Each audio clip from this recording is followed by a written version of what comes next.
what you're doing right now, at this very moment, is killing you.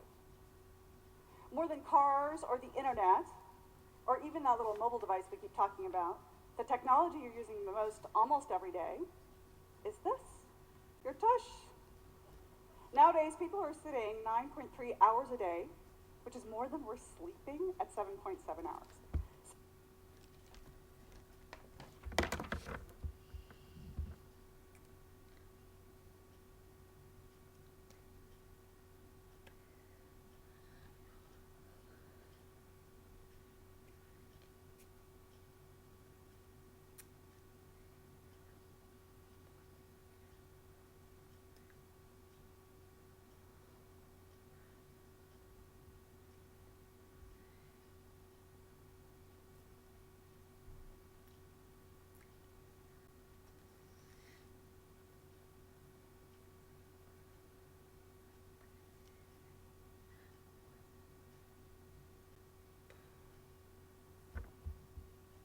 Sitting is so incredibly prevalent, we don't even question how much we're doing it. And because everyone else is doing it, it doesn't even occur to us that it's not okay. In that way, sitting has become the smoking of our generation.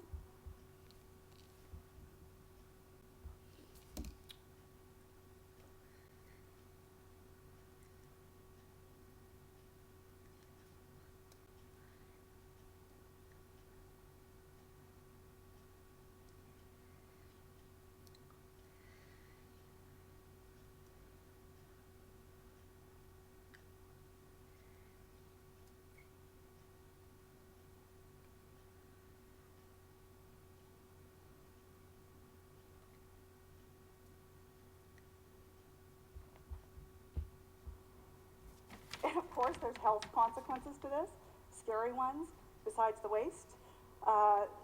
Things like breast cancer and colon cancer are directly tied to our lack of physical inactivity. 10%, in fact, on both of those. 6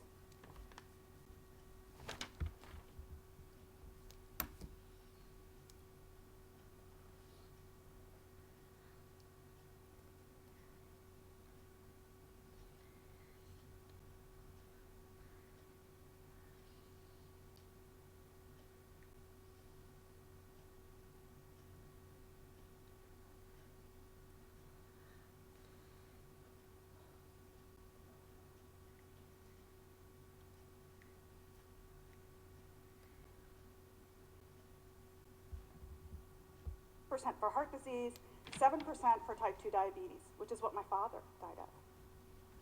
Now, any of those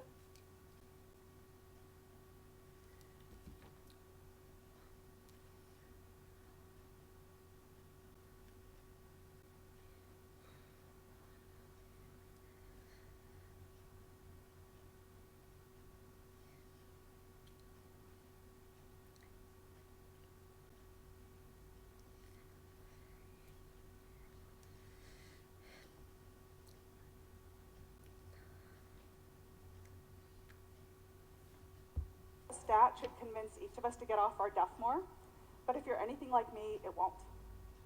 What did get me moving was a social interaction.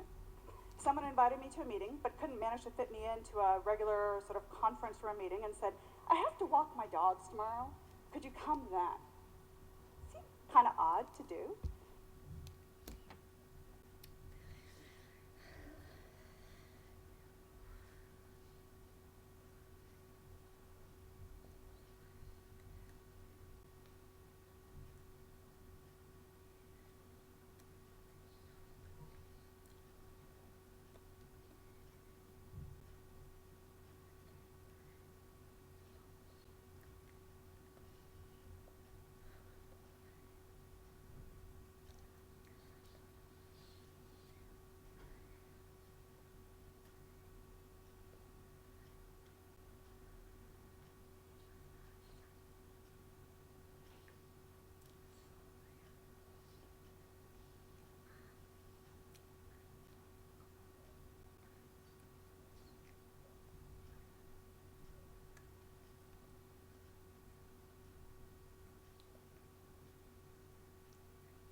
actually, that first meeting, I remember thinking, I have to be the one to ask the next question because I knew I was gonna huff and puff during this conversation.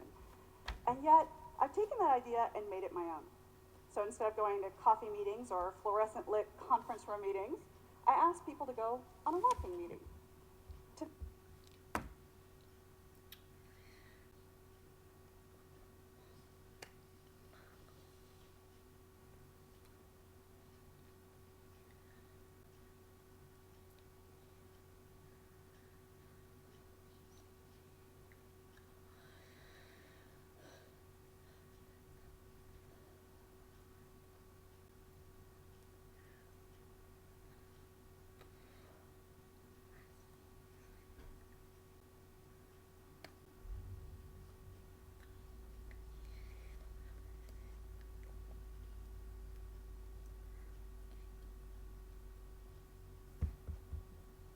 The tune of 20 to 30 miles a week.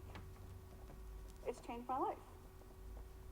But before that, what actually happened was I used to think about it as you could take care of your health or you could take care of obligations.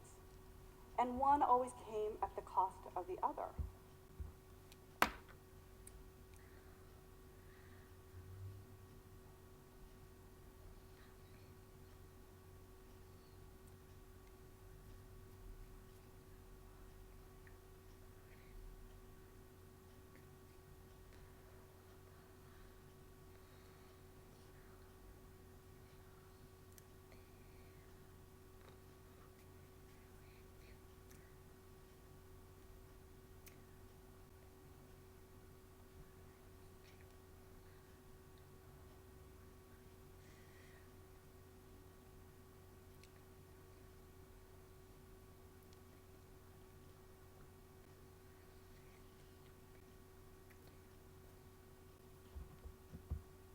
So now, several hundred of these walking meetings later, I've learned a few things.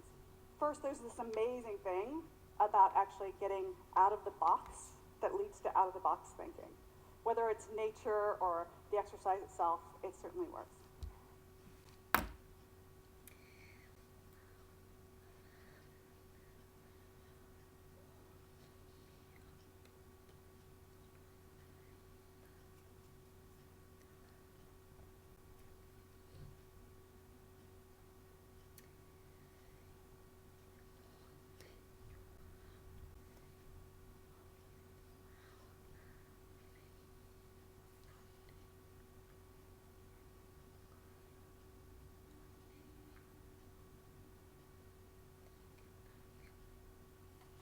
And second, and probably the more reflective one, is just about how much each of us can hold problems in opposition when they're really not that way.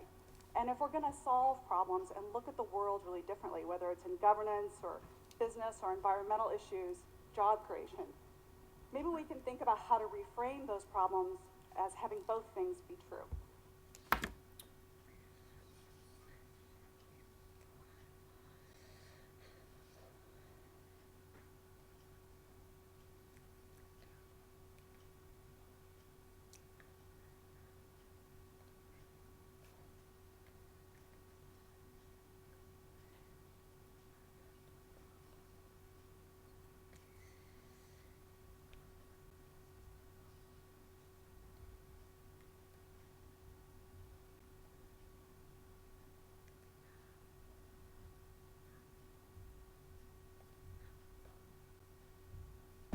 Because it was when that happened with this walk and talk idea that things became doable and sustainable and viable.